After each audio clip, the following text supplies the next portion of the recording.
Welcome to the Big Roofs podcast, the podcast where we talk to successful roofing contractors and industry leaders about how you can build a bigger, better, more profitable roofing business. We're your hosts, John and AJ, and today's guest is Chris Hofstra, co-founder of Lead Scouts. Welcome Hey to the show, everybody. Chris. Good to be here. Thanks for having me. Absolutely. Yeah, good. I'm excited for this conversation. Um, So, right off the bat, I mean, tell us a story. How did you end up as co-founder of Lead Scout? It's a great story. I always struggle to keep it short because I can tend to be long-winded. I mean, We got especially when time. it's a personal story. But in short, my background was not the trades, although I painted a lot to pay for college. So I was around the job site with a paintbrush, but that's not roofing. Um, Got into transportation and logistics in the freight business for over a decade. That ended with me owning a company that was based out of Southern California, Mission Viejo. And my partner and I were 50-50, and the business started growing. My family started growing, started having more kids. And I was commuting from Michigan to Mission Viejo more than my wife liked. And so in 2019, I ended up selling to my partner and got out of that business and was kind of in a unique position from a financial standpoint. Definitely didn't have my big exit by any means, but I had a little bit of space to say, like, what's next? Do I just get right back into this? Do I do my own thing? Um, and a buddy of mine that I was going to church with was in the roofing business and said, "Hey, I want to introduce you to this guy. He's got this idea for this app to help roofers." So we had lunch, and I just love building businesses. And I had my first crack at it, and it was successful. And so I said, "Well, let me come on and help you out." And as part of that, because at that time Lead Scout very much had a field sales component to it, I was like, I don't know anything about that. I know how to, manage a P&L and grow a business and all that stuff, but I know nothing about roofing sales.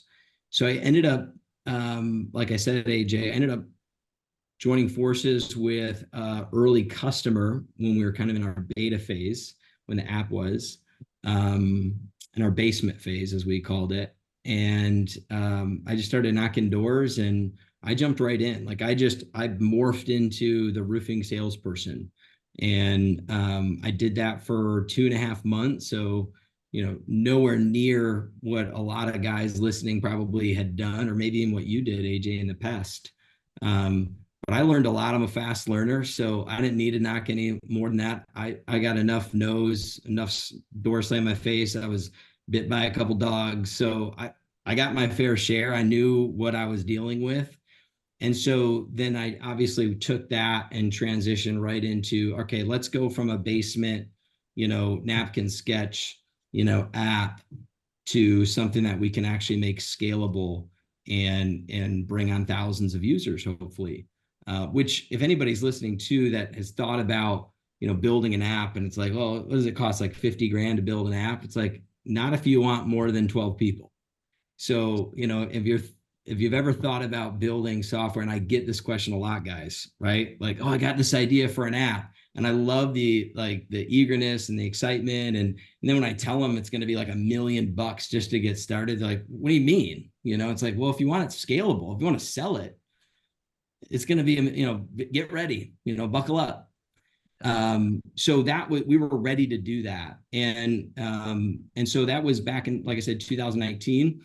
And in short, what the tool was trying to do, what Lead Scout was trying to do was, and it's so ironic, that's why I love this topic. We were trying to replace door knocking, because what we thought is, if you could attach targeted direct mail to a home, maybe the response rate would just wipe out all traditional direct mail, right? The spray and pray, cast a wide net, right? And this is before we understood that some of the tools were innovating, like dope marketing, innovating and neighborhood blitzes and things like that. Like all we understood is like people just like send mail to a zip code, right? And so what if it could be super targeted? Like I see a house with an H3 tab, or I see a house with a certainty discontinued horizon shingle, right? Or I see buckling shingles. What if I could send a postcard that was specifically about that, right? Like what would the response rate be, right? And then you introduce COVID, not more than a year after that, and it was like digital door knocking is here. Like Lead Scout, you figured it out before COVID even happened, right? And I'll never forget Jim Johnson had me on his podcast, and he's like, dude, this is sweet, And fast forward about 2 years, and newsflash, I mean, unfortunately, it doesn't do that. We didn't see the results after a million pieces of mail went out, and a lot of contractors not seeing the results fast enough. And that's the key, like having that dopamine, that win really fast. And so, at the end of the day, we were like, it doesn't matter how targeted you are, it's still mail, right? And we can talk about that maybe in a little bit, but it's still mail. And so we kind of instead of going to let's compete with Sales Rabbit, we said, well, let's just do mail differently. We built this whole back end. Let's just do it differently. And so that's where we kind of moved into the dope marketing world. So for a while there, it was like what David was doing, what we were doing is identical. And we were just like, you should use us instead of dope, right? Because we have the call blitz and you don't have to pin houses. You just tell us where your builds are and we'll automate it, right? And so we tried that. And from our perspective and what our experience was, is it still didn't move the needle enough. It just didn't. And required a lot of cash, right? I mean, John, it requires a lot of marketing dollars to do these things. And that's money going out the door and you're waiting for money to come back in. Yep. And unless they see that happening, it's like cut that faucet off immediately. Yep. And so we were seeing a lot of attrition as a result of that model. Certainly we're having our successes, but way too much attrition.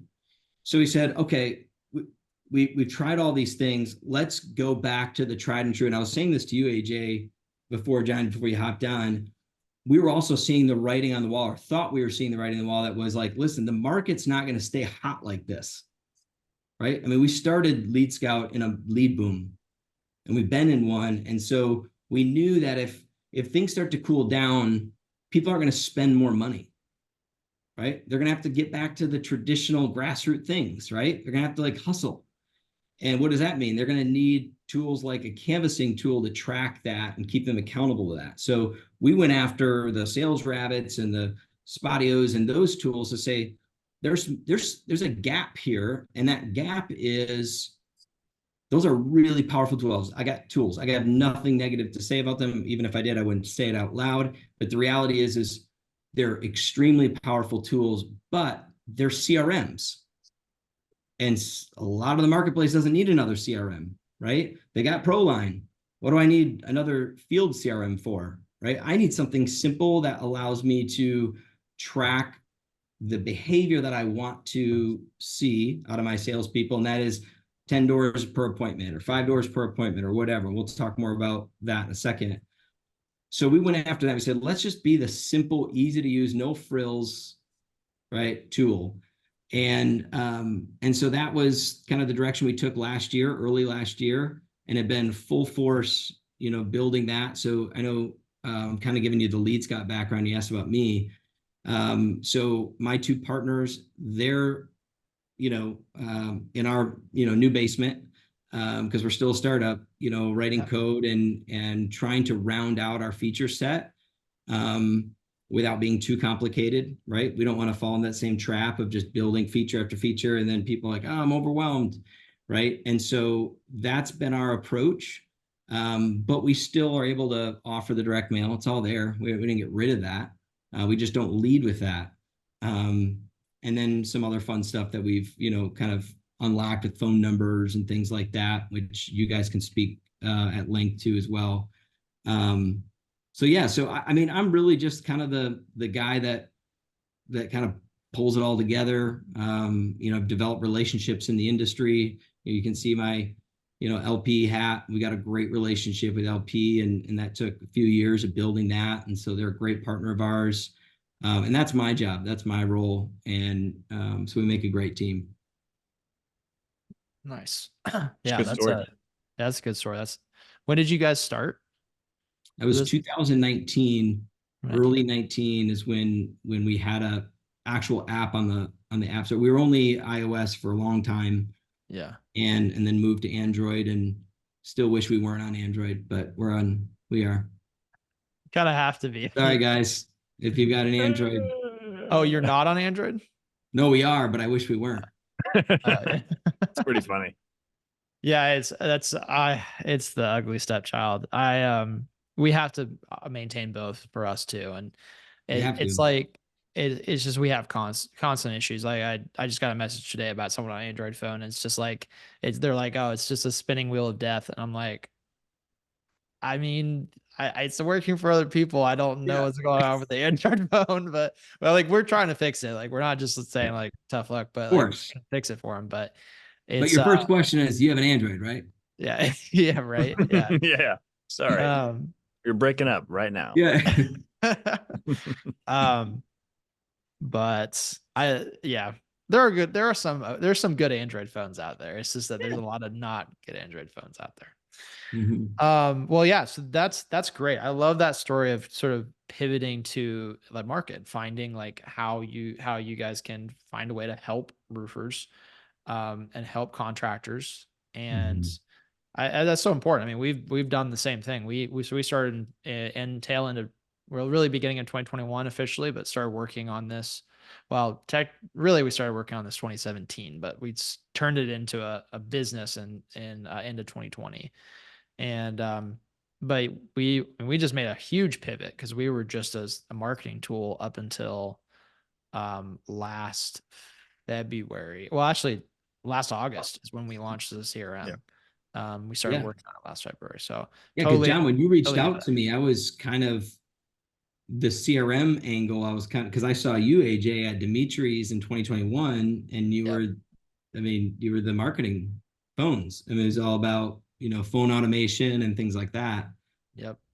I mean, you Yep. made a great pivot given what's going on in the regulations and all that stuff with text messaging and Well, that's the thing is like we beat all of that. So we're like the one of the only platforms that just makes it relatively super easy to get everything registered and okay, handled. So like we have amazing deliverability of our numbers. nice. And so that's actually a competitive advantage for us. But the bigger thing was um the all the automations that we had. We realized that if it's not integrated into the CRM, it's a extraordinarily difficult integration when people are wanting texts and emails and all this really high touch communication going out at all these very specific points, and they're expecting that to take into context everything going on in the CRM, which requires massive amounts of data flowing between the CRM and our app, and it was not sustainable. And we were never able to quite deliver what contractors were looking for. And what we identified is if we don't build out the entire CRM, we're never going to be able to. And Yeah. so it was sort of that jump and Okay. it's backwards because most people set out like the CRM companies typically build a CRM to build a CRM. And we were like, we built a CRM so that our marketing automation would work Love the it. way we wanted it to, and we built the CRM around it. And now a lot of it's always crazy to me because we have some customers that sign up and they're like, they don't even use the automations; they're just using our CRM piece and love the CRM piece. And we're like, well, that's that's not what we meant, Right. but it's Well, funny. Most people do use all of it, but it's funny sure. to see that. Well, I hear so much like, oh, we're using this CRM, but I wish they had better marketing automation. I mean, that's the thing that's often missing, right? Yep. So yeah, you guys, Yeah. that's great. I love it. Do you guys see the same thing, I imagine, where it's like you started as one thing and you made these pivots. Now you have people that only use one piece of it. Totally. Yeah. Totally. I mean, we call them legacy users often. Um, but yeah, I mean, I think that pivot piece is just it's every business. Just get ready for it. It's not a matter of if you're going to pivot, it's when and to what degree. Just be ready for that. That's just part of what being an entrepreneur and creating something new is all about. And if you, as long as you're doing it with your customer's best interest in mind, you will never lose because you're doing it for the right reasons. Like we don't make pivots to like make us more money. I mean, ultimately it will, because when you take care of, when you provide that value, you get rewarded.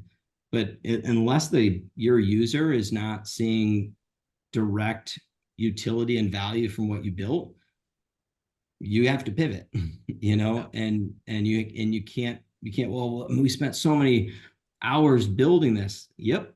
And it's going to go in the trash now. Yep. Yeah, going back to what you said about like millions of dollars, you look at like Roofle, they're way over $5 million in dev. Just people always ask this question, I know, to AJ and to me. Like, I got this idea for an app, going back to that. Like, no, AJ has done the majority of work, way over $1 million of the work. And people don't get it. They don't understand exactly what you just said. It's like, no, this is a lot of work. This is more than the 10,000 hours. And it's like, you do all that work and then you have to pivot. You're like, oh, we have to change And all that's the this. key. That's the key.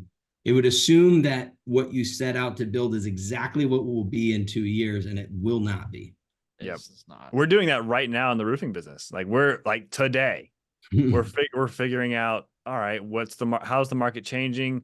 These customers want to work with us, but and now it's a pricing thing. So then what's our offerings? How's that going to look? And I posted in 3 different groups like a few hours ago, and like my phone's blowing up because everyone's feeling this, and it's like, well, how do we pivot now? How do we give the customer what they want and still provide a great value for people that help them get what they need, which is a new roof? And then how do we stay profitable in a roofing business? So it's like, it's going to be interesting in the next, it's been crazy the past few months. And so now we're going to pivot right now, this week. It'll be interesting. I don't want to derail us from the canvassing, but I'm sure your users might want to know, like, what's an example of that you're seeing? As far as like a challenge in the roofing space. Yes. So an example of a pivot. all right, so lead flow is definitely slower. We do a really good job. We spent lots of money on all the things that all the people talk about. The content, we put out consistent content. We have all the SEO. We have blog posts going out every other day. We have videos that go with the blog posts. We do postcards. We do door hangers. We do yard signs. We have wrapped trucks, and lead flows horrific. We're down. I looked at my QuickBooks. We're down 44% from last year.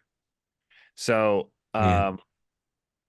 So how do we pivot? And then the leads that we do get, it's like wild. We'll be at like 29,000, and the next person will be at 21,000. And we're like, how are you doing this? And then the last one, we just got the text message last night. We were at like 19,000. The next person was at 10. Yeah, because their lead flow is at 74% down, not 44. Yeah. So, but they're doing the job. There's no other way to do this job without cutting corners, without not doing something right by your customer. Like all the customers love us. They will send a text message to us saying, "We really love the way you communicate, ProLine. We love like your professionalism, all that stuff I just mentioned." But we just can't. We just can't. I mean, these are other companies with wrapped trucks. These are not chucking trucks. They're wrapped trucks, 5-star reviewed, been in business for 10 years companies. And so like, how do we pivot? We have to pivot that way. It's the same kind of thing with ProLine. Like, these other competitors that have been in business longer than us, that have a bunch of users. How do we pivot to make sure that we provide more value and are able to, grow the business the same way? It's exactly what you said. It's like, being an entrepreneur is understanding like what the market needs, providing value, and pivoting what you do so that you can grow, continue to grow. Yep. See it as an opportunity. Yep. Absolutely. Yeah. That's interesting. I think that kind of leads in, John. I feel like you were telling me the other day, you are looking at doing like what Brad Akers talks about and knocking around your jobs. Yep. Is that right? We've been doing it. We haven't had a lot of opportunities this year. We've only, we're way down on lead flow and sales this year. So we're just picking, now we're just going to specific neighborhoods where we see damage for insurance work, but also just old homes that we think that are getting the 15-year letter from their insurance. And we're just saying, hey, you have an older roof. And so we're being very strategic about the dollars that we spend. We're not just blanketing, whole areas. We're picking streets. Right. And we're not doing radius. We're doing we're drawing on Dope Marketing's, map blitz, and we're targeting the 27 homes on this street.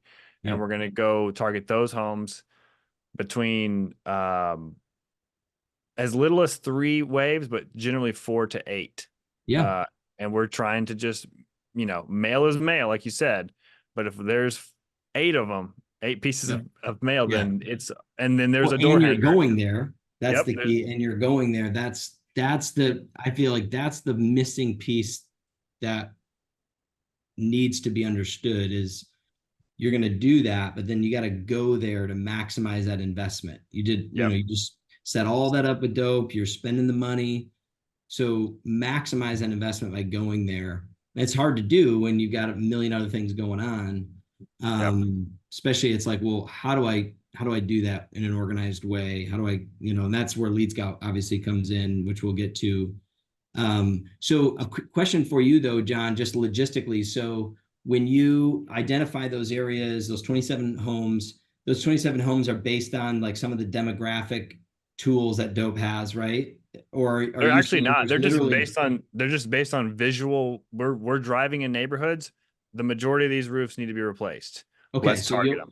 You'll do that. And 27, at this point, you don't even know if they're owner occupied. It's just like there's 27 homes. We're just going to start blasting them so they see us.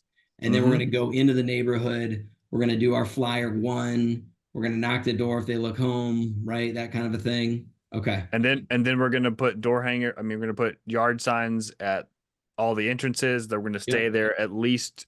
We're trying to be there 2 days while people are home. It is super challenging though, because it is, Savannah is different than Athens. So we have 2 different offices. There's no storms in Athens. So that's like a no-go. Like there's no door knocking in Athens. Savannah is different. There is a lot of storms, so they are kind of used to it. So it's a little different. Okay. But yeah, it's I get told multiple times a day, we're waiting for storm season. I'm like, cool. Yeah. Awesome. So yeah, I mean, I think from like kind of going back to maybe the theme of the discussion, how can we help non-door knocking contractors implement a version of that in a way that doesn't compromise their brand, compromise their values, what they stand for? I mean, John, when you had mentioned that to me when we first talked, that I think you actually said, I wish they would outlaw door knocking. You said that. And I was like, I hope they don't. No, but the reality is there's a way to do this that doesn't compromise who you are and those values that you've stood for. Like I was telling AJ at the beginning, I mean, we work with a lot of companies that sell, that's one of the things they raise their hand. Like, we won't do that. We don't do that kind of a thing. So what does that look like? I think it definitely starts at the appointments and the job sites, certainly, because you have something that gives you credibility and, and maybe some way authority. That might be too strong of a word, but to say there's a reason why I'm stopping by today. And it doesn't necessarily have to be to try to like get you to sign a proceeds agreement, but it could just be, I want you to have some information on who we are, how to get a hold of us, because we're going to have trailers, trucks, debris, right? That whole thing. We've heard that a lot for a while now, but doing it in a way that's like, I just want you to see somebody like this, this is who we are. This is where we're working. Reach out if you have any questions.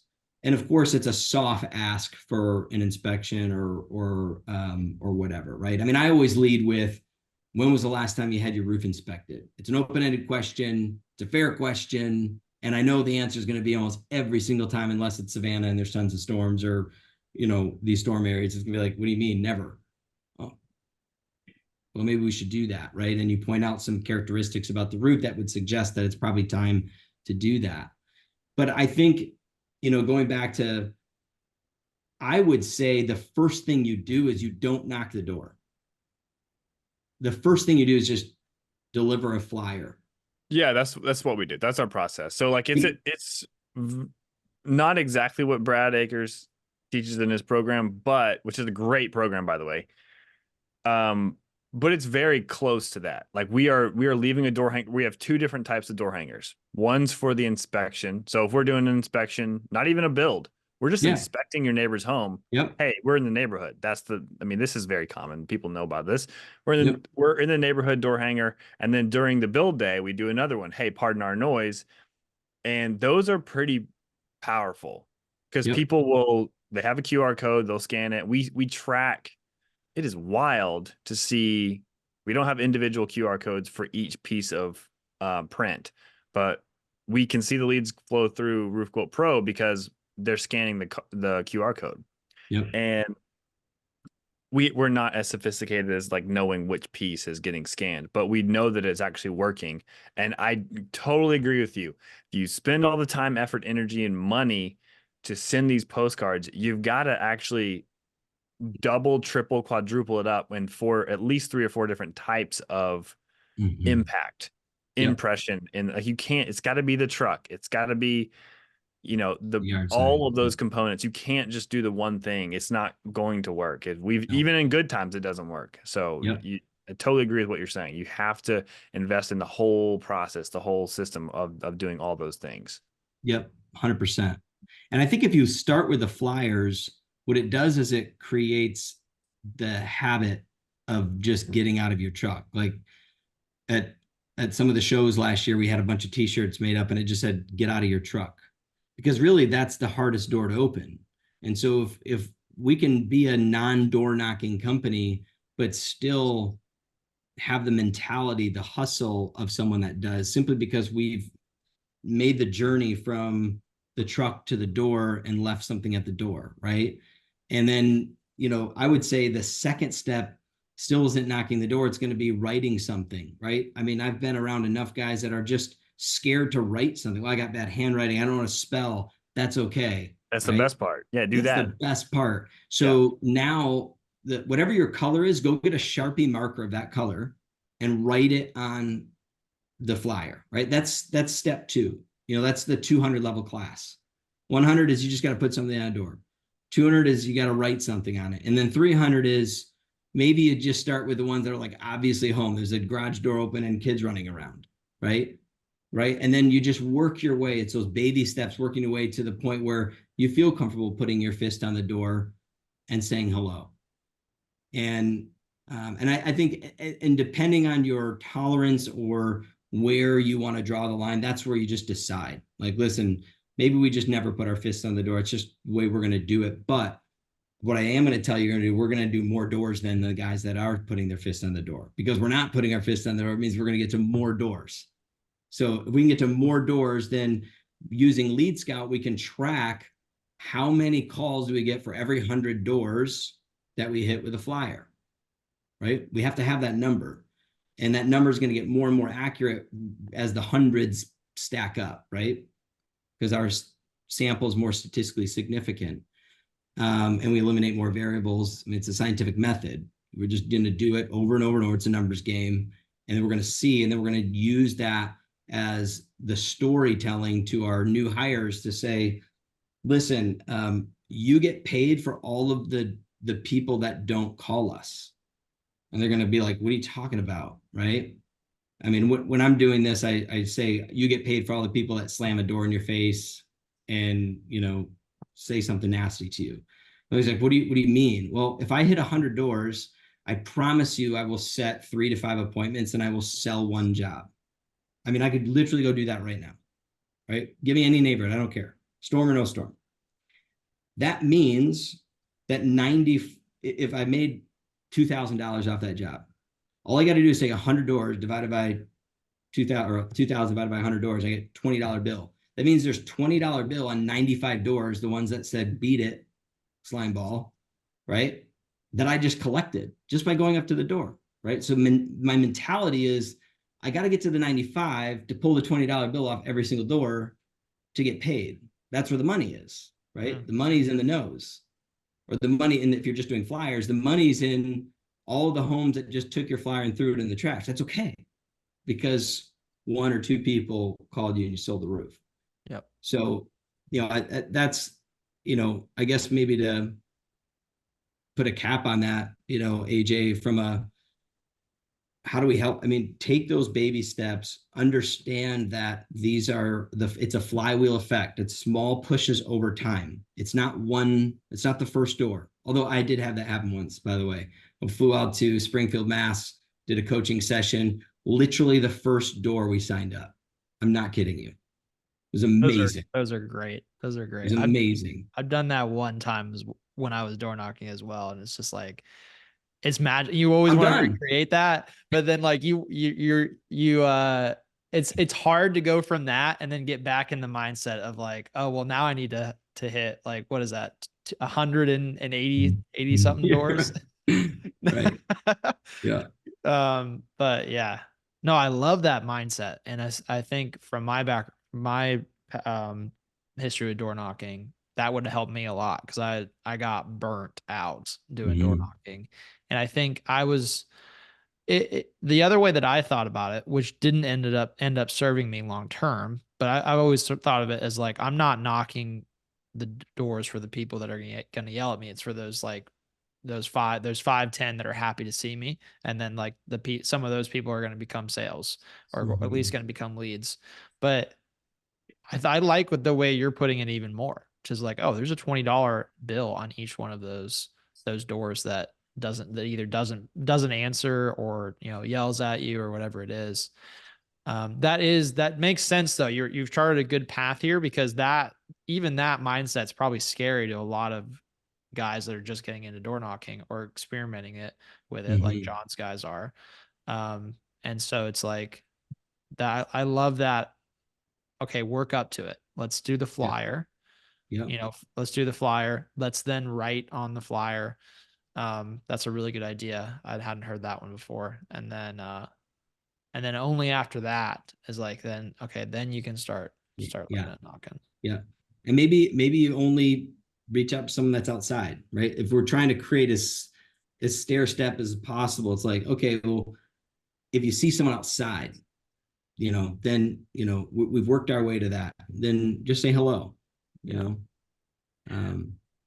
What's the, you've kind of covered this, but what are the core problems that people run into when they start going door to door, regardless of whether they're actually knocking? What are the core problems that you see and that you experienced when you were doing it, that then now Lead Scout is solving? Yeah, great question. So there's 3 core problems that I see. The first one is personnel, having the wrong people, the wrong butts in the seat, in the wrong seat. And so that's not to say that can't be overcome, but in the short term, if you're new to the process, you have to have the right people in the right seats. And I mean, the closers are not the people, right? The people that are traditionally used to running the appointments and closing those appointments, those are not the people that you're going to see success with. You can try, and in rare situations we've seen that work, but it's very difficult. It puts a lot of pressure on you, John, on the role you have as the leader and the manager, to you value those closers, and to put them in a position where they have to do that. It's difficult on you. Now, depending on how desperate the lead situation is, that's also can play into their acceptance into that role. So the first thing is role. I think the cool part about that is that means then that you should really be looking for a more entry-level person whose job isn't to understand every shingle, every roof type, how to sell. Their job is just to be a brand ambassador and a data collector.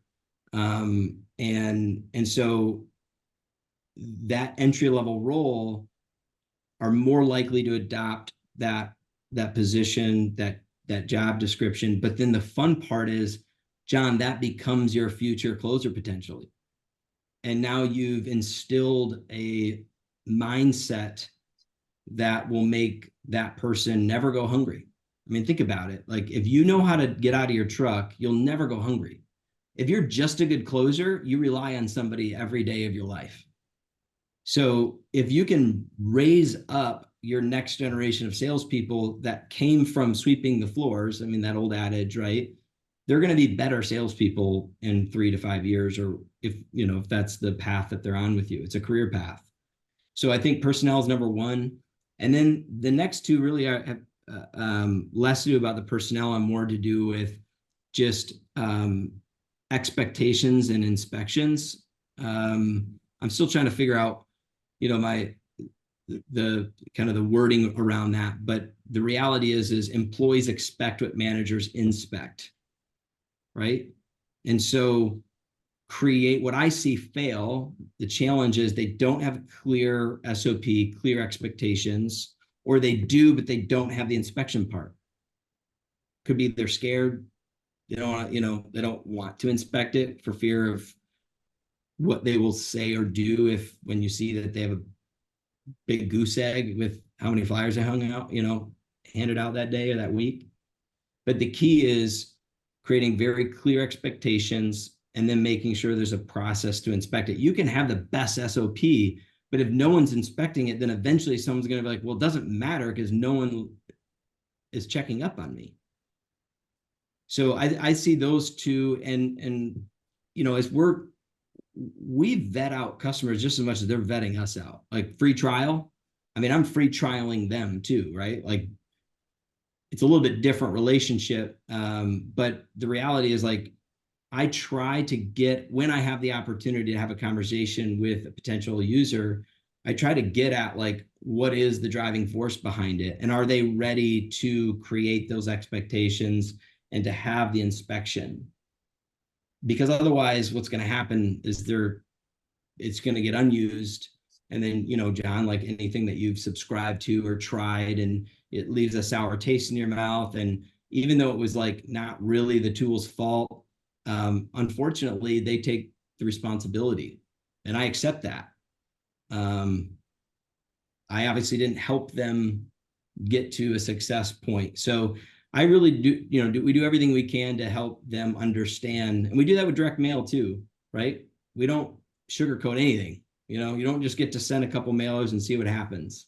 There's a real commitment. And if you're willing to do that, I can almost promise you're going to have success. But we got to make sure you're ready for the challenge. Yeah, that work together. You got to sense. work together. There's no silver bullet. There's no special tool that's just going to fix everything. Yeah, it's our responsibility as owners to use the tools. I mean, I'm definitely guilty of that. Like, oh, I got this tool. It's going to be awesome. And I don't invest the time, energy, and effort to make it work. And then I'm like, oh, it doesn't work like that. Yeah. I didn't really try. So yeah, it's really my fault. Yeah. But that's the challenge that's a challenge of the fishing pole manufacturer, right? I'm a fishing pole manufacturer. Doesn't catch any fish.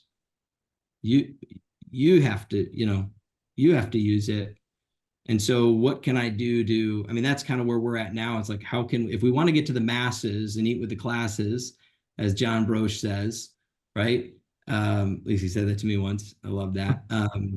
I have to find a way to educate them better and set them up and be a better guide, whether I charge for it, or I provide, different, we use intercom, as a kind of the back end. You guys use that? Yeah, I love intercom. So just getting better with that. We've definitely gotten better, but there's a long way to go still in terms of our messaging, but just just being that positive nudge, reminding them of things, and helping them not forget. Because some of it for you, John, is more just like distraction. You have a lot on your plate, so it wasn't that you couldn't do it or you didn't think it was a good tool. It just never got, you just got distracted. You got a lot going on. True. It's very true. Yeah. Yeah. Man. Yeah, it's something that I mean, I think it's true of all tools. Like you're saying, fishing pole manufacturer. And I think it's something that we've been considering a lot as well. We just brought somebody on well, he has other responsibilities, but his main two responsibilities are educational content for blog posts and for kind of marketing in general, but it can also be for our users, and then also our documentation for the software. Um, Mm-hmm. I think it's something that we are investing a lot into because I think it sets it's a good way to differentiate. Um, I mean, a lot of tools are just like there's different approaches to that problem. And I think some Mm-hmm. tools, the approach is like, well, if you don't use it, you don't use it. And then Mm-hmm. some tools are like, try or do everything they can to try to provide the Right. information and provide the guidance. And that's definitely for us, the Yep. category we're trying to fall into. And it's Yep. like, there's constraints, right? There's constraints Sure. with the amount of the amount of money that's being charged and stuff like that. But um, we definitely want to fall in that category. It sounds like you guys do as well. Yep. Yep. Definitely not there yet, but it is the kind of it's one of the next frontiers for us is how do we obviously make our tool more self-service, all those things for scalability's sake, but really making sure that we're onboarding them correctly, giving them proper training. Even if I need to charge an arm and a leg for it, right? Sometimes that's a good thing, like getting that buy-in. Like if I can show that they're getting that and some in return, right? Maybe it's a series of calls. It's not just a couple setups. It's follow-ups, and it's you know yeah. So, anyways, that's a big deal for both of our companies. Is where do we draw that line, and knowing that the majority of these roofing contractors that we're trying to help are wearing lots of hats, and they have all the best intentions of the world, but they need some help. They need some extra muscle. And so what does that look like? Um, yeah. I'm curious. I know we don't have tons more time, but I'm curious. One thing that we've always struggled with our product is our 30 seconds to magic. And so I would love to hear from you guys, like, what does that look like for ProLine? Um, what is your 30 seconds to magic? Yeah, I've never actually heard that term before, but I think I know what it means. And I like it. It's just that initial win, I think is the way we put it, is like trying to provide an initial win right out of the gate. Um, is that accurate? Is that Yeah, what you're referring to? 100%. Yeah. Yeah. So for us, that has historically always been our lead rehash campaign. So helping contractors to import a list of dead leads and then running a campaign of emails and texts to that and re-engaging those leads. And that will often drives multiple sales right out of the gate. And so that kind of offsets the cost of ProLine, at least initially, for a good bit. And so that's historically been it. I think we're trying to find our way back because it's a little bit trickier. Not everyone's priorities are aligned with that, like jumping into the CRM and doing that lead rehash right away. So we've been trying to figure out. I think it's where we're at right now. It's a little bit different for each customer. So for some of them it's a lead rehash. For some of them, it's I really need to get a quote out the door, or some of it's I really need to collect this payment today. And so being Mhm. able to send an invoice really quickly, those are the top three that we're seeing right Sure. now. And so we identify that usually during during the sales process. And Mm-hmm. then that is provided to the onboarding specialist, who is then going to help them get that win as quickly as possible on that first call for our onboarding process. So Love it. that's the way we handle it. What is it for you guys? Well, I mean, as you can probably imagine, it's the value, the win is down pretty far downstream, right? Unless you get lucky and in the first door you knock, you Right. get a job. So, same thing with direct mail, right? That's very difficult to provide immediate value, almost impossible, actually. So we're still trying to figure that out. One of the things, and this is, maybe a great way to, for us wrapping up this podcast, which has been a lot of fun. I really appreciate you guys. But also, where does ProLine and Lead Scout, how do we work together to help these guys long term? One of those things is like, what if we could just immediately map all your stuff in ProLine? Because that's something visually that I can just like see and be proud of. But then if I've got an appointment that day, I'm going to take that map to that appointment, right? We know of some of the tools in the marketplace. I don't know if you've worked with them that do the Project Map It. I'll give them a shout out. Steve and Spence. Love Steve. Love what they're doing over there. That's a digital, storefront point of purchase technology, right?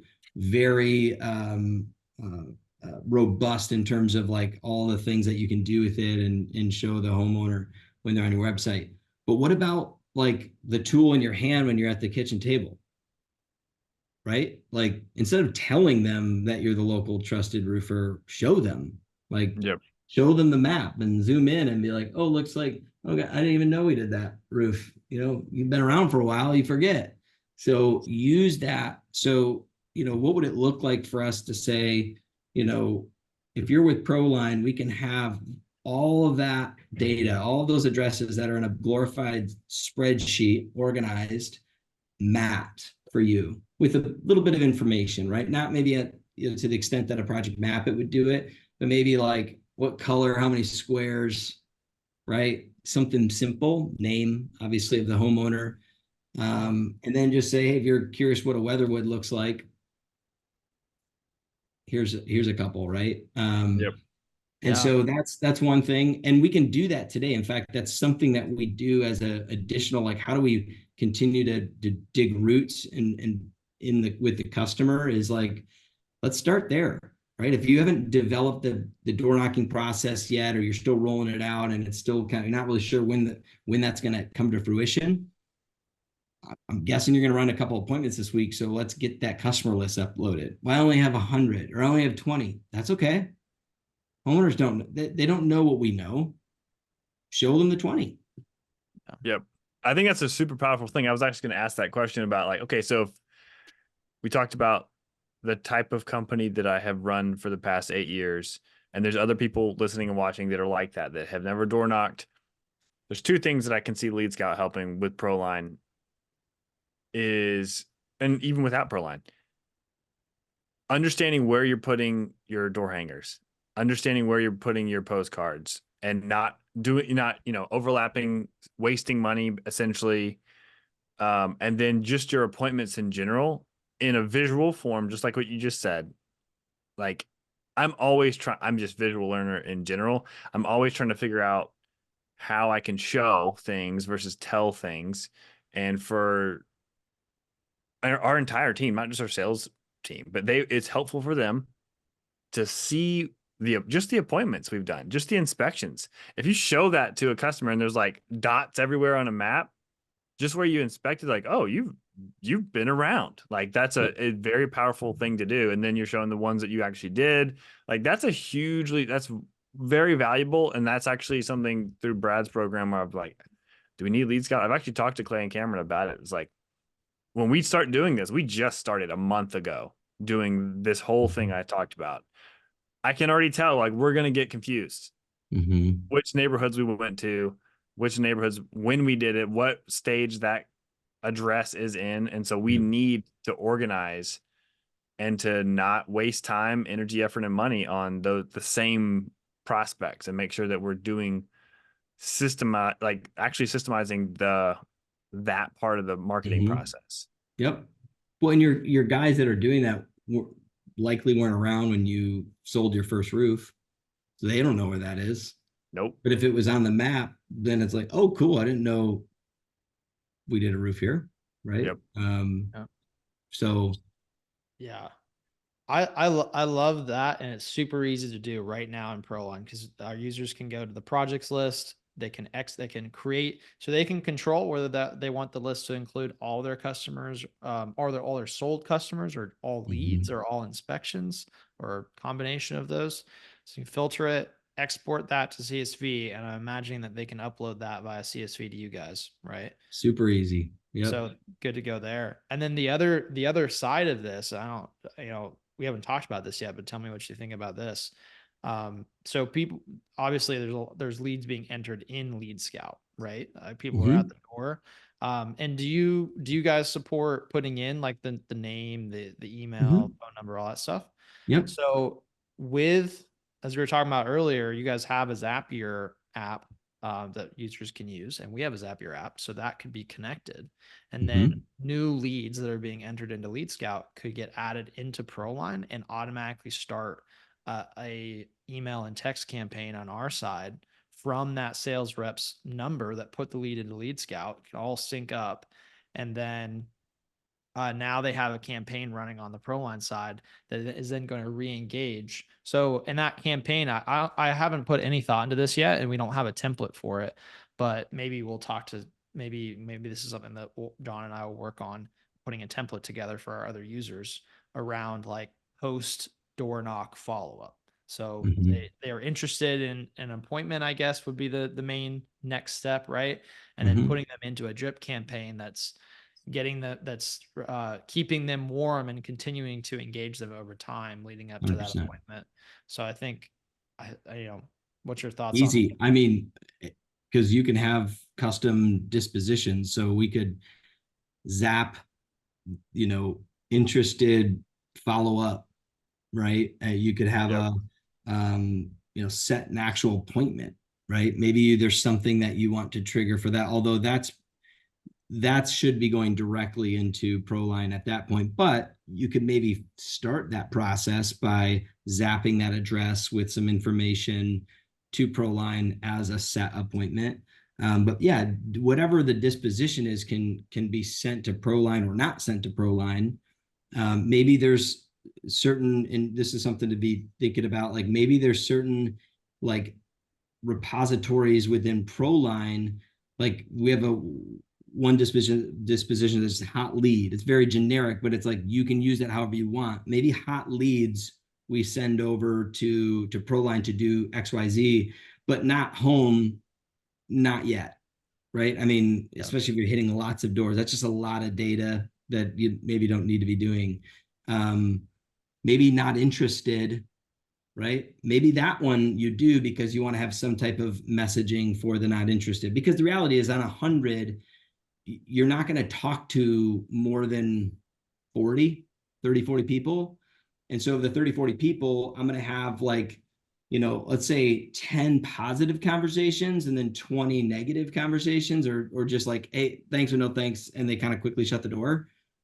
Well, maybe those 20 people should be getting something from you in the form of an email or postcard. Maybe that goes to Dope Marketing. Now, we obviously have our own in-house service for the postcards, but there's no reason why it couldn't go to Dope too. You guys are using Dope, so let's send it over there.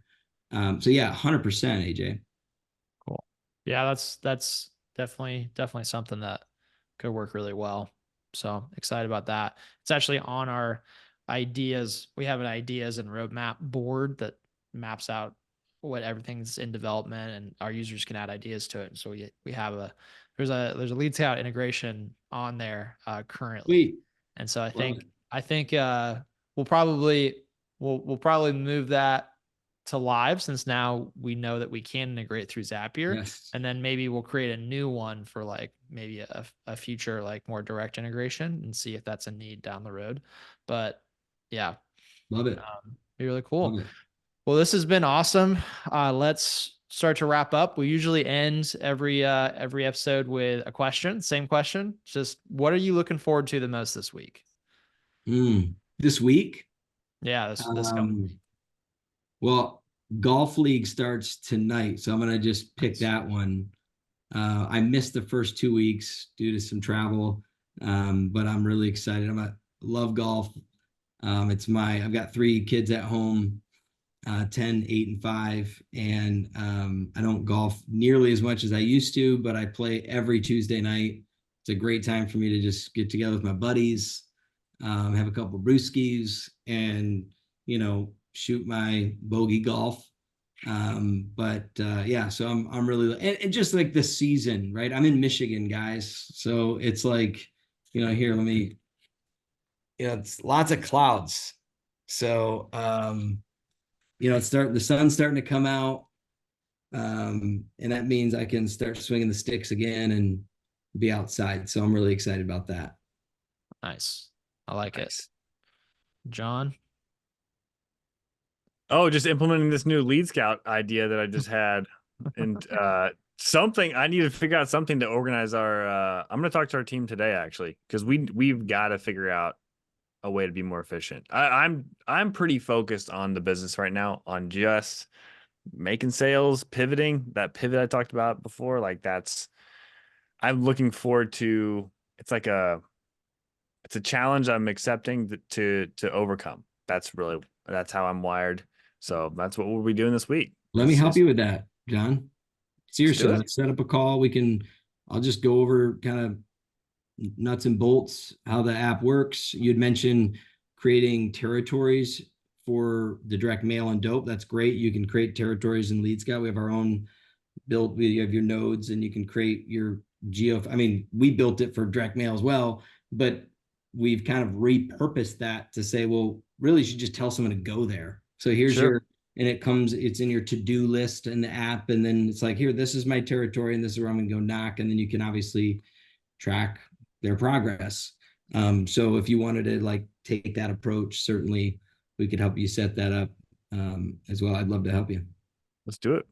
Nice. Good stuff. How about you, AJ? What are you excited for?